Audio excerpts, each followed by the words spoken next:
ನಿಮ್ಮ ಡಾಕ್ಟರ್ ನೇರ ಪ್ರಸಾರ ಕಾರ್ಯಕ್ರಮಕ್ಕೆ ಸ್ವಾಗತ. ನಾನು ಶಕುಂತಲಾ ಭೂಷಣ್. ಒತ್ತಡದ ಜೀವನ, ಬದಲಾಗ್ತಾ ಇರೋ ಜೀವನ ಶೈಲಿ, ಜನರಿಗೆ ನೂರಾರು ಆರೋಗ್ಯ ಸಮಸ್ಯೆ, ಯಾವ ಸಮಸ್ಯೆಗೆ ಯಾವ ಚಿಕಿತ್ಸೆ ಅನ್ನೋದೇ ದೊಡ್ಡ ಚಿಂತೆ.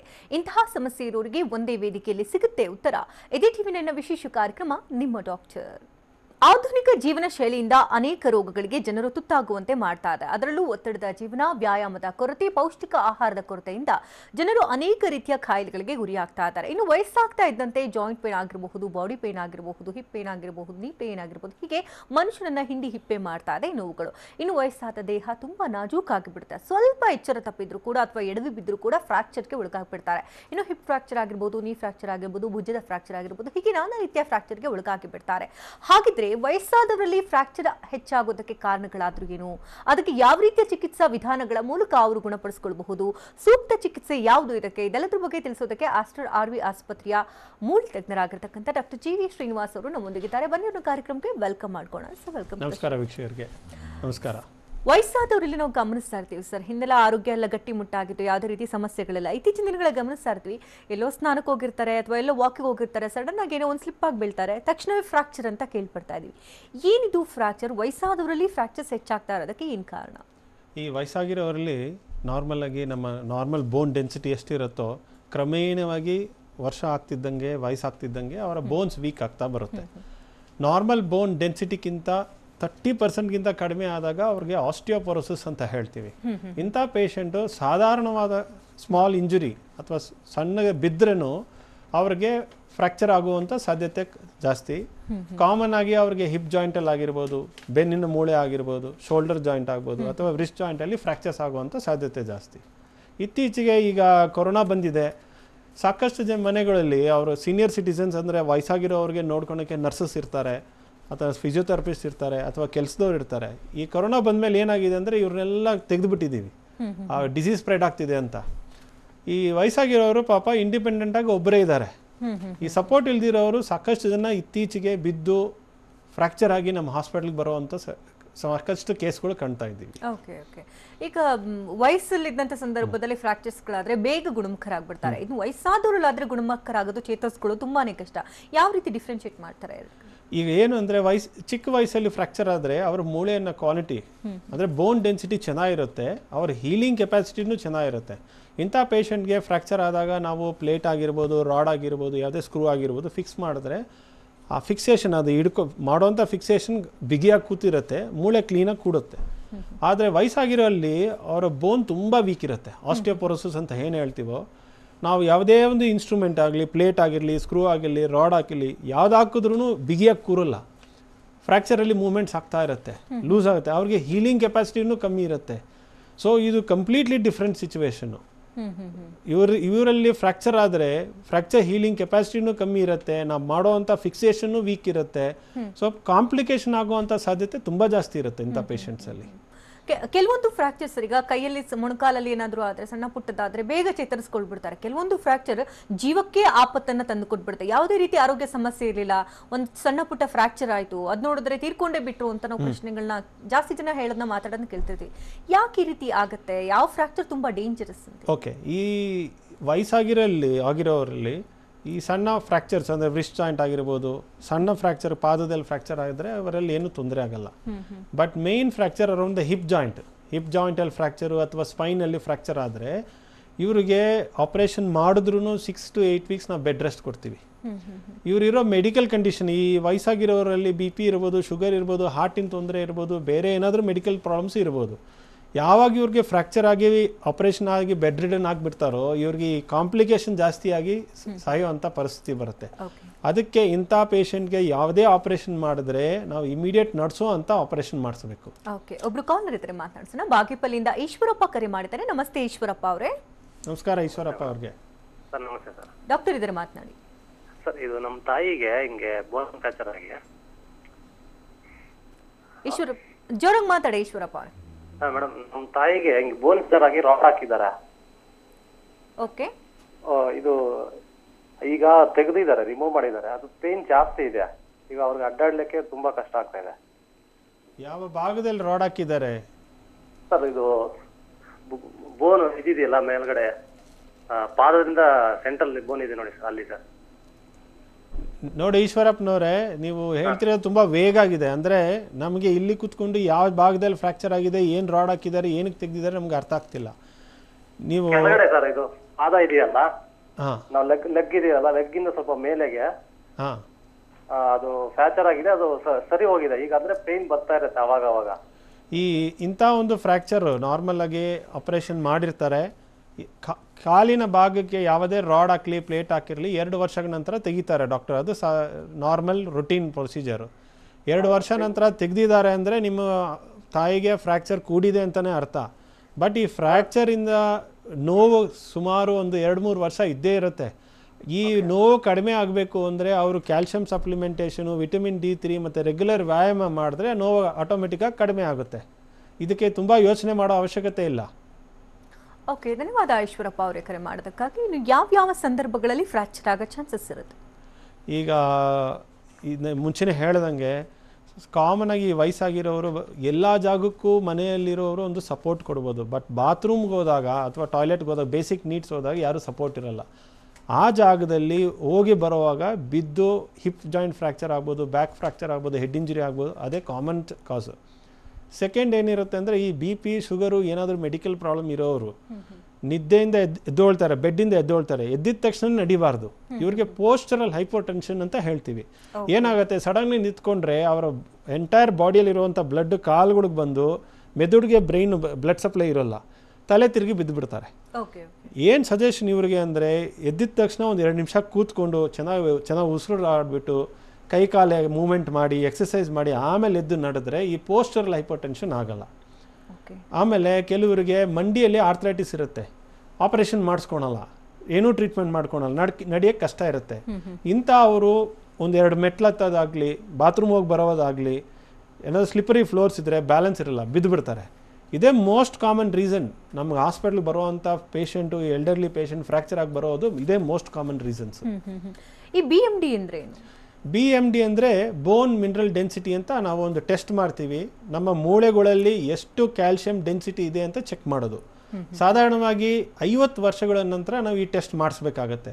ಪ್ರತಿ 2 ವರ್ಷಕ್ಕೆ 3 ವರ್ಷಕ್ಕೆ ಒಂದು ಸತಿ ಟೆಸ್ಟ್ ಮಾಡಿಸ್ಕೊಂಡ್ರೆ ಉತ್ತಮ. ಯಾವಾಗ ನಮ್ಮ ಬೋನ್ ಡೆನ್ಸಿಟಿ ಕಡಿಮೆ ಆಗ್ತಾ ಬರ್ತಾ ಇದೆಯೋ ನಾವು ಅದನ್ನು ಆಸ್ಟಿಯೋಪೊರೋಸಿಸ್ ಅಂತೀವಿ. 30%ಗಿಂತ ಕಡಿಮೆ ಇದ್ದಾಗ ಆಸ್ಟಿಯೋಪೊರೋಸಿಸ್ ಅಂತೀವಿ. ಅದಕ್ಕಿಂತ ಕಡಿಮೆ ಇದ್ದರೆ ಅಂದರೆ 60%ಗಿಂತ ಕಮ್ಮಿ ಆದಾಗ ಆಸ್ಟಿಯೋಪೀನಿಯಾ ಅಂತೀವಿ. ಅರ್ಲಿ ಸ್ಟೇಜಲ್ಲಿ ನಾವು ಪಿಕಪ್ ಮಾಡಿದ್ರೆ ಅವ್ರಿಗೆ ಕರೆಕ್ಟಾಗಿ ಟ್ಯಾಬ್ಲೆಟ್ಸ್ ಕೊಡೋದು, ಅಂದರೆ ಕ್ಯಾಲ್ಶಿಯಂ ಆಗಿರಲಿ, ವಿಟಮಿನ್ D3 ಆಗಿರಲಿ, ಕೆಲವು ಟ್ಯಾಬ್ಲೆಟ್ಸ್ ಬರುತ್ತೆ, ಅಲೆಂಡ್ರೋನೇಟ್ ಆ್ಯಂಡ್ ರೈಸೋಡ್ರೋನೇಟ್ ಅಂತ, ಆ ಥರನೂ ಕೊಡ್ಬೋದು. ಆ ಸ್ಟೇಜನ್ನು ನೋಡ್ಕೊಂಡು ನಾವು ಆ ಟ್ರೀಟ್ಮೆಂಟ್ ಕೊಟ್ಟರೆ ಇವ್ರಿಗೆ ಆಸ್ಟಿಯೋಪೊರೋಸಿಸ್ ಅವಾಯ್ಡ್ ಮಾಡ್ಬೋದು.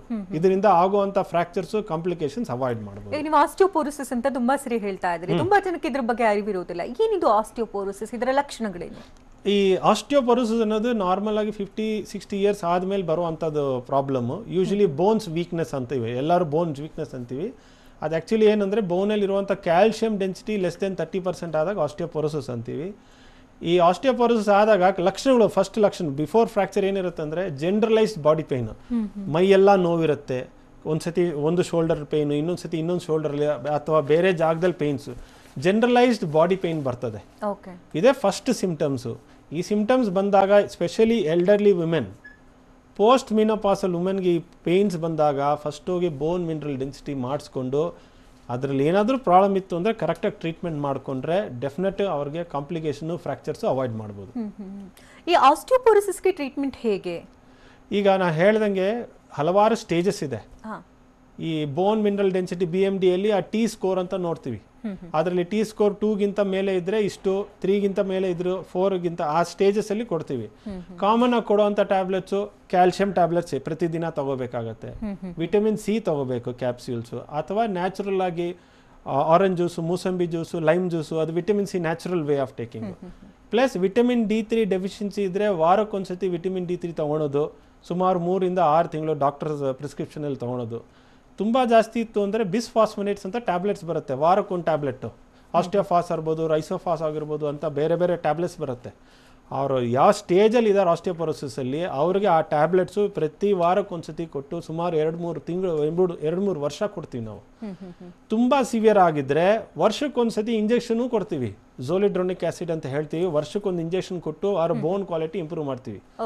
ಕೆಲವರಿಗೆ ತುಂಬ ಸಿವಿಯರ್ ಸ್ಟೇಜ್ ಇರ್ತದೆ, ಅವ್ರಿಗೆ ಪ್ರತಿದಿನ ಇನ್ಸುಲಿನ್ ಇಂಜೆಕ್ಷನ್ ಕೊಡೋ ಥರ ನಾವು ಹೊಸ ಇಂಜೆಕ್ಷನ್ ಬಂದಿದೆ, ಟೆರಿಪ್ಯಾರಟೈಡ್ ಇಂಜೆಕ್ಷನ್ ಅಂತ, ಅದನ್ನು ಕೊಡಬೇಕಾಗತ್ತೆ. ಯಾಕಂದ್ರೆ ಇಂಥ ಪೇಷಂಟ್ಗೆ ಅವ್ರ ಮೂಳೆಗಳು ಬ್ರೆಡ್ ಥರ ಇರುತ್ತೆ, ಬಿದ್ದರೆ ಪಟ್ ಅಂತ ಹೊಡೆದೋಗುತ್ತೆ. ಅಂಥ ಪೇಷಂಟ್ಗೆ ಪ್ರತಿದಿನ ಇಂಜೆಕ್ಷನ್ ಕೊಟ್ಟು ಕ್ಯಾಲ್ಸಿಯಂ ಸಪ್ಲಿಮೆಂಟೇಷನ್ ಕೊಟ್ಟು ಅವ್ರನ್ನ ಇಂಪ್ರೂವ್ಮೆಂಟ್ ಮಾಡಬೇಕಾಗತ್ತೆ. ಓಕೆ, ಇನ್ನಷ್ಟು ಮಾಹಿತಿಗಳನ್ನ ನಾನು ನಿಮ್ಮಿಂದ ಪಡ್ಕೊಳ್ತೀನಿ. ಇವತ್ತಿನ ಸಂಚಿಕೆಯಲ್ಲಿ ಮೂಳೆಗಳ ಬಗ್ಗೆ ಮಾತನಾಡ್ತಾ ಇದ್ವಿ, ಜೊತೆಗೆ ಫ್ರಾಕ್ಚರ್ಸ್ಗಳ ಬಗ್ಗೆ ಕೂಡ ಸಾಕಷ್ಟು ಮಾಹಿತಿನ ಕಲೆ ಹಾಕ್ತಾ ಇದ್ವಿ.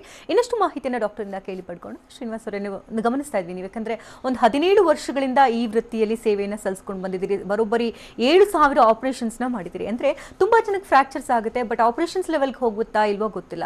ಯಾವ ಸಂದರ್ಭದಲ್ಲಿ ಆಪರೇಷನ್ ಲೆವೆಲ್ಗೆ ಹೋಗಬೇಕಾಗತ್ತೆ? ಈ ಆಪರೇಷನ್ ಅನ್ನೋದು ಮುಂಚಿನ ಕಾಲದಲ್ಲಿ ಎಲ್ಲರೂ ನಾವು ಕನ್ಸರ್ವೇಟಿವ್ ಟ್ರೀಟ್ಮೆಂಟ್ ಇದ್ವಿ, ಎಲ್ಲ ಫ್ರ್ಯಾಕ್ಚರು ಕನ್ಸರ್ವೇಟಿವ್ ಟ್ರೀಟ್ಮೆಂಟ್ ಮಾಡ್ತಿದ್ವಿ. ಈಗ ಯಾಕೆ ಆಪರೇಷನ್ ಮಾಡ್ತೀವಿ ಅಂದರೆ, ಈಗಿನ ಕಾನ್ಸೆಪ್ಟ್ ಏನು ಅಂದರೆ, ಯಾರಿಗೆ ಫ್ರ್ಯಾಕ್ಚರ್ ಆದರೂ ಪ್ರೀ ಇಂಜುರಿ ಸ್ಟೇಟಸ್ ಅಂದರೆ ನಿಮಗೆ ಫ್ರ್ಯಾಕ್ಚರ್ ಆಗೋಕ್ಕಿಂತ ಮುಂಚೆ ನೀವು ಯಾವ ಸ್ಟೇಟಸಲ್ಲಿ ಇದ್ರೂ ಆ ಸ್ಟೇಟಸ್ಗೆ ಪೇಷಂಟ್ನ ಆದಷ್ಟು ಜಲ್ದಿ ಕರ್ಕೊಂಡು ಹೋಗಬೇಕು. ಮುಂಚಿನ ಕಾಲದಲ್ಲಿ ಒಂದು ಫ್ರ್ಯಾಕ್ಚರ್ ಆದರೆ 3 ತಿಂಗಳಾಗಲಿ 6 ತಿಂಗಳಾಗಲಿ ಪ್ಲಾಸ್ಟರ್ ಆಗಿ ಕೂರಿಸಿದ್ರೆ ಕೂತ್ಕೊಂಡು ಅಕ್ಸೆಪ್ಟ್ ಮಾಡ್ತಿದ್ರು. ಈಗ ಇರುವಂಥ ಡಿಮ್ಯಾಂಡ್ಸು, ನಮ್ಮ ರಿಕ್ವೈರ್ಮೆಂಟ್ಸು, ನಮ್ಮ ಕಾರ್ಪೊರೇಟ್ ವರ್ಲ್ಡ್ ಅಥವಾ ಈ ಪ್ರೆಸೆಂಟ್ ಸಿಚುವೇಷನಲ್ಲಿ ಎಲ್ಲರೂ they want to go back to pre injury status. ಅಂದರೆ ಕೆಲಸ ಮಾಡ್ತಿದ್ರೆ ಅಥವಾ ನಡೀತಿದ್ರೆ ಅದೇ ಥರ ಆಪರೇಷನ್ ಆದಮೇಲೆ ನಾನು ನಡಿಬೇಕು ಅಂತ ಆಸೆ ಪಡ್ತಾರೆ. ಅದಕ್ಕೆ ಎಲ್ಲ ಪೇಷಂಟ್ಗೂ ಆದಷ್ಟು ನಾವು ಆಪರೇಷನ್ ಮಾಡಿ ಆದಷ್ಟು ಜಲ್ದಿ ಪ್ರೀ ಇಂಜುರಿ ಸ್ಟೇಟಸ್ಗೆ ಆರ್ ಮೊಬಿಲಿಟಿ ಸ್ಟೇಟಸ್ಗೆ ಕಳಿಸೋಕ್ಕೆ ನಾವು ಟ್ರೈ ಮಾಡ್ತೀವಿ. That is what the concept. ನಿಮ್ಮ ಆಸ್ಪತ್ರೆಯ ಸ್ಪೆಷಾಲಿಟಿ ಏನು? ಯಾಕಂದರೆ ಸಾಕಷ್ಟು ಆಸ್ಪತ್ರೆಗಳಿದೆ, ಇನ್ನು ಆಸ್ಟರ್ RV ಆಸ್ಪತ್ರೆಗೆ ಬರಬೇಕು ಅಂದರೆ ಅಲ್ಲಿನ ವೈವಿಧ್ಯತೆಗಳೇನು ಅಂತ ತಿಳ್ಕೊಂಡಿದೆ. ಅಡ್ವಾನ್ಸ್ ಟ್ರೀಟ್ಮೆಂಟ್ಸ್ ಏನೇನಿದೆ ನಮ್ಮ ಹಾಸ್ಪಿಟಲಲ್ಲಿ? ಮೇನ್ಲಿ ನ್ಯೂರೋ ಸರ್ಜರಿ ಆಗಿರ್ಬೋದು, ಆರ್ಥೋಪೆಡಿಕ್ಸ್ ಆಗಿರ್ಬೋದು, ಕಾರ್ಡಿಯಾಕ್ ಸರ್ಜರಿ ಆಗಿರ್ಬೋದು, ಅಥವಾ ಗೈನಕಾಲಜಿ ಆಗಿರ್ಬೋದು, ಕೆಲವು ಬ್ರಾಂಚಸ್ಗಳಲ್ಲಿ ಸೂಪರ್ ಸ್ಪೆಷಾಲಿಟಿ ಬ್ರಾಂಚಸ್ ಅಂತ ನಾವು ಮಾಡಿದ್ದೀವಿ. ಅದರಲ್ಲಿ ಆಪರೇಷನ್ ಥಿಯೇಟರ್ ಫೆಸಿಲಿಟೀಸ್ ಆಗಿರ್ಬೋದು, OPD ಫೆಸಿಲಿಟಿ ಆಗಿರ್ಬೋದು, ಎಲ್ಲ ಹೈ ಎಂಡ್. ನಮ್ಮ ಪ್ರಪಂಚದಲ್ಲಿ ಬೇರೆ ಭಾಗದಲ್ಲಿ ಎಂತೆಂಥ ಹೈ ಎಂಡ್ ಫೆಸಿಲಿಟಿ ಇರುತ್ತೋ ಅದನ್ನೇ ನಮ್ಮ ಹಾಸ್ಪಿಟಲಲ್ಲಿ ಫೆಸಿಲಿಟಿ ಕೊಟ್ಟಿದ್ದೀವಿ. ಅಂದರೆ ಒಂದು ಎಕ್ಸಾಂಪಲ್ ಕೊಡಬೇಕಾದ್ರೆ ಇಂಟ್ರಾ ಆಪರೇಟಿವ್ MRI ಅಂತೀವಿ, ಸಾಕಷ್ಟು ಹಾಸ್ಪಿಟ್ಲಲ್ಲಿ ಇಲ್ಲ. ಅದು ಪೇಷಂಟಿಗೆ ಆಪರೇಷನ್ ಮಾಡೋವಾಗ ಏನಾದರೂ MRI ಮಾಡಿಸ್ಬೇಕು ಅಂದರೆ ಇಮಿಡಿಯೇಟ್ಲಿ ಪೇಷಂಟ್ಗೆ ಆಪರೇಷನ್ ಟೇಬಲ್ ಅನಸ್ತೀಸಿಯಲ್ಲಿ ಇರುವಾಗಲೇ ಆಪರೇಷನ್ ಥಿಯೇಟ್ರಿಂದ MRI ಕರ್ಕೊಂಡು ಹೋಗ್ಬಿಟ್ಟು ಆಪರೇಷನ್ ಥಿಯೇಟ್ರಲ್ಲೇ MRI ಇರುತ್ತೆ, ನೋಡಿಕೊಂಡು ವಾಪಸ್ ಕರ್ಕೊಂಡ್ಬಂದು ತಿರ್ಗಾ ಕಂಟಿನ್ಯೂ ಮಾಡ್ಬೋದು ಆಪರೇಷನ್. ಕಾರ್ಡಿಯಾಲಜಿ ಡಿಪಾರ್ಟ್ಮೆಂಟಲ್ಲಿ dual plane cath lab, bi plane cath lab ಅಂತ ಹೇಳ್ತೀವಿ. ಅದು ಮೋಸ್ಟ್ ಅಡ್ವಾನ್ಸ್ ಕ್ಯಾಥ್ಲ್ಯಾಬ್. ಅದರಲ್ಲಿ ಎಲ್ಲ ಥರ operation without opening, minimally invasive ಹಾರ್ಟಿನ ಆಗ್ಬೋದು, ಪೆರ್ಫಲ್ ವೆಸಲ್ಸ್ ಅಂತೀವಿ, ಕ್ಯಾರೋಟೆಡ್ ಆರ್ಟರಿ ವೆಸಲ್ಸು ಅಥವಾ ಪೆರ್ಫಲ್ ಎಂಜಿಯೋಗ್ರಾಮ್ ಅಥವಾ ಯಾವುದೇ ಆಗಲಿ ವ್ಯಾಸ್ಕ್ಯುಲರ್ ವರ್ಕ್ ಅಂತೀವಿ, ಅದನ್ನು ವಿತೌಟ್ ಓಪನಿಂಗ್ ಪರ್ಕ್ಯುಟೇನಿಯಸ್ ಅಂದರೆ ವಿತೌಟ್ ಕೀ ಹೋಲ್ ಸರ್ಜರಿಯಲ್ಲಿ ಮಾಡಿಕೊಡ್ಬೋದು. ಮೂಳೆ ಸಂಬಂಧಪಟ್ಟಿದ್ದು ಏನು ಅಂದರೆ, ನಮ್ಮ ಡಿಪಾರ್ಟ್ಮೆಂಟ್ನಲ್ಲಿ ರಿವಿಷನ್, ಬೇರೆ ಹಾಸ್ಪಿಟ್ಲಲ್ಲಿ ಆಪರೇಷನ್ ಮಾಡಿ ಫೇಲ್ಯೂರ್ ಆಗಿರೋವಂಥ ಪೇಷಂಟ್ ಬಂದರೆ ನಾವು ಅದು ಖಂಡಿತ 100% ಅದನ್ನ ರಿವೈಸ್ ಮಾಡಿ ರೆಕ್ಟಿಫೈ ಮಾಡೋವಂಥ ಕೆಪಾಸಿಟಿ, ಅಂಥ ಒಂದು ಇನ್ಫ್ರಾಸ್ಟ್ರಕ್ಚರು, ಅಂಥ ಒಂದು ಎಕ್ವಿಪ್ಮೆಂಟ್, ಅಂಥ ಒಂದು ಸ್ಪೆಷಾಲಿಟಿ ನಮ್ಮ ಹತ್ರ ಇದೆ. ಪ್ಲಸ್ ನಮ್ಮ ಅನಸ್ಥೀಸಿಯಾ ಡಿಪಾರ್ಟ್ಮೆಂಟ್ ಅಂದರೆ, ಈಗ ವಯಸ್ಸಾಗಿರೋಳಿ ಸಾಕಷ್ಟು ಹಾಸ್ಪಿಟಲ್ ಕರ್ಕೊಂಡು ಹೋದ್ರೆ ಇವ್ರಿಗೆ ಅನಸ್ಥೀಸಿಯಾ ಕೊಡೋಕ್ಕಾಗಲ್ಲ, ಇದು ತುಂಬ ಹೈ ರಿಸ್ಕ್ ಅಂತ. ನಮ್ಮ ಹಾಸ್ಪಿಟಲಲ್ಲಿ ಅನಸ್ಥೀಸಿಯಾ one of the best departments. ಯಾಕಂದರೆ ಯಾವುದೇ ಪೇಷಂಟ್ ಬರಲಿ, ಅವ್ರಿಗೆ ಏನೇ ಮೆಡಿಕಲ್ ಪ್ರಾಬ್ಲಮ್ ಇರಲಿ, ಅದನ್ನು ಆಪ್ಟಿಮೈಸ್ ಮಾಡಿ ಅವ್ರಿಗೆ ಅನಸ್ಥೀಸಿಯಾ ಕೊಟ್ಟು ಸೇಫಾಗಿ ಆಪರೇಷನ್ ಮಾಡೋವಂಥ ಎಕ್ಸ್ಪರ್ಟೀಸು ಮತ್ತು ಫೆಸಿಲಿಟಿ ಇದೆ. ಓಕೆ, ಒಬ್ರು ಕಾಲರ್ ಇದ್ದಾರೆ, ಮಾತನಾಡ್ಸೋಣ. ಬೆಂಗಳೂರಿನಿಂದ ಶರತ್ ಕರೆ ಮಾಡಿದ್ದಾರೆ. ನಮಸ್ತೆ ಶರತ್ ಅವರೇ. ನಮಸ್ತೆ ಮೇಡಮ್. ಡಾಕ್ಟರ್ ಇದ್ದಾರೆ, ಮಾತನಾಡಿ. ನಮಸ್ತೆ ಸರ್. ನಮಸ್ಕಾರ ಶರತ್ ಅವರೇ, ಹೇಳಿ. ಹೇಳಿ ಶರತ್ ಅವರೇ, ಹೇಳಿ. ಸರ್, ನಮ್ಮ ಬ್ರದರ್ ತಮ್ಮ ಬೈಕಲ್ಲಿ ಬಿದ್ದಿದ್ದಾರೆ. ಲೆಫ್ಟ್ ಸೈಡ್ ಲೆಗ್ ತೊಡೆ ಭಾಗದಲ್ಲಿ ಬೋನ್ ಫ್ರಾಕ್ಚರ್ ಆಗಿದೆ. ಮೇಲೆ ಏನು ಚರ್ಮ ಏನು ಏಟಾಗಿಲ್ಲ, ಸ್ಕಿನ್ ಏನು ಪ್ರಾಬ್ಲಮ್ ಆಗಿಲ್ಲ, ಒಳಗಡೆ ಮಾತ್ರ ಫ್ರಾಕ್ಚರ್ ಆಗಿದೆ. ಅವ್ರಿಗೆ ಇವಾಗ ಎಮರ್ಜೆನ್ಸಿ ಅಂದ್ಬಿಟ್ಟು ಹಾಸ್ಪಿಟಲ್ ಕರ್ಕೊಂಡೋಗಿ ಅಡ್ಮಿಟ್ ಮಾಡಿದ್ರೆ ಕೋವಿಡ್ ಟೆಸ್ಟ್ ಮಾಡ್ತಿದ್ರು. ಮೈಲ್ಡ್ ಕೋವಿಡ್ ಬಂದಿದೆ. ಇವಾಗ ಹೆಂಗೆ ಸರ್, ಅವ್ರು ಕ್ವಾರಂಟೈನ್ ಇಟ್ಬಿಟ್ಟು ನೆಗೆಟಿವ್ ಬಂದ್ರೇನೆ ಸರ್ಜರಿ ಮಾಡ್ಬೇಕು ಅಂತ ಹೇಳ್ತಾ ಇದ್ರು. ಈಗ ಅಷ್ಟು ದಿನ ಬಿಟ್ರೆ ಅದೇನು ಪ್ರಾಬ್ಲಮ್ ಆಗಲ್ಲ ಸರ್? ಇಲ್ಲ, ಈಗ ಏನಾಗಿದೆ ಅಂದ್ರೆ ನಾವೆಲ್ಲ ಇವಾಗ ಕೋವಿಡ್ ಪ್ಯಾಂಡಮಿಕ್ ಅಲ್ಲಿ ಇದ್ದೀವಿ, ಪ್ರಪಂಚನೇ ಕೋವಿಡ್ ಪ್ಯಾಂಡಮಿಕ್ ಅಲ್ಲಿ ಇದೆ. ಈ ಆರ್ಥೋಪೆಡಿಕ್ ಆಪರೇಷನ್, ಮೂಳೆ ಸಂಬಂಧಪಟ್ಟಿದ್ದು ಯಾವುದೇ ಆಪರೇಷನ್ ಆಗಲಿ, ಅದರಲ್ಲಿ ನಾವು ಡ್ರಿಲ್ಸ್ ಆಗಲಿ, ಒಂದು ಡ್ರಿಲ್ ಸಿಸ್ಟಮ್ ಯೂಸ್ ಮಾಡೋದ್ರಲ್ಲಿ ಹೈ ಪವರ್ ಡ್ರಿಲ್ಸ್ ಇರುತ್ತೆ, ಟೂಲ್ಸು. ಆ ಡ್ರಿಲ್ ಯೂಸ್ ಮಾಡೋವಾಗ ವೈರಸ್ಸು ತುಂಬ ಸ್ಪ್ರೆಡ್ ಆಗುತ್ತೆ ಆಪರೇಷನ್ ಥಿಯೇಟ್ರಲ್ಲಿ. ಸೊ ಅದರಿಂದ ಏನಾಗುತ್ತೆ, ಅಲ್ಲಿ ಮಾಡೋವಂಥ ಆಪರೇಷನ್ ಸರ್ಜನ್ಸ್ಗಾಗಲಿ, ಅನಸ್ಥೆಟಿಸ್ಗಾಗಲಿ ಅಥವಾ ಬೇರೆ ನರ್ಸ್ಗಳಾಗಲಿ, ಸ್ಟಾಫ್ಗೆ ತುಂಬ ಹೈ ರಿಸ್ಕ್ ಇರುತ್ತೆ. ಅದಕ್ಕೆ ಮತ್ತು ಪೇಷಂಟ್ಗೂ ಹೈ ರಿಸ್ಕ್ ಇರುತ್ತೆ. ಅದಕ್ಕೆ ಇಂಥ ಪೇಷಂಟ್ಗೆ ನಾವು 3-4 ವಾರ ವೆಯ್ಟ್ ಮಾಡಿಸ್ತೀವಿ. ಅವರು ಕೋವಿಡ್ ಪಾಸಿಟಿವ್ ಇತ್ತು ಅಂದರೆ 4 ವಾರ ನಂತರ ಅವರು ಕೋವಿಡ್ ಸ್ಪ್ರೆಡ್ ಮಾಡೋವಂಥ ಕೆಪಾಸಿಟಿ ಕಡಿಮೆ ಆಗುತ್ತೆ. 4 ವಾರಗಳ ನಂತರ ಅವರು ಕೋವಿಡ್ ಟೆಸ್ಟು ಮತ್ತು ಬಾಡಿಯಲ್ಲಿರುವಂಥ ಆ್ಯಂಟಿಬಾಡಿ ಟೆಸ್ಟ್ ಮಾಡಿಕೊಂಡು ಎಲ್ಲ ಪ್ರಾಪರಾಗಿದ್ದರೆ ಆಮೇಲೆ ಆಪರೇಷನ್ ಮಾಡಿದ್ರೆ ಉತ್ತಮ. 4 ವಾರ ವೆಯ್ಟ್ ಮಾಡೋದ್ರಿಂದ ಅವ್ರಿಗೆ ಏನೂ ಪ್ರಾಬ್ಲಮ್ ಆಗಲ್ಲ.